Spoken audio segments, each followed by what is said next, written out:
தமிழக சட்டசபையில நிறைவேற்றி அனுப்பி வைக்கப்பட்ட 9 சட்ட மசோதாக்களுக்கு ஆளுநர் ரவி ஒப்புதல் அளிச்சிருக்காரு.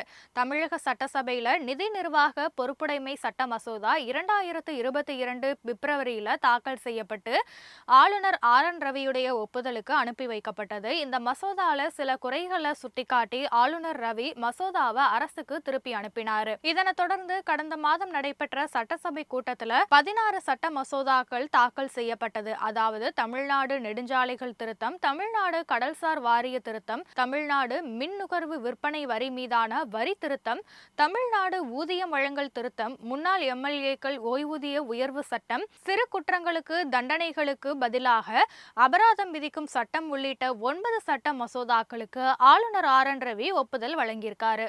அது மட்டும் இல்லாம மீண்டும் நிறைவேற்றி அனுப்பி வைக்கப்பட்ட நிதி நிர்வாக பொறுப்புடைமை சட்ட மசோதாவுக்கும் ஆளுநர் ரவி ஒப்புதல் வழங்கியிருக்காரு.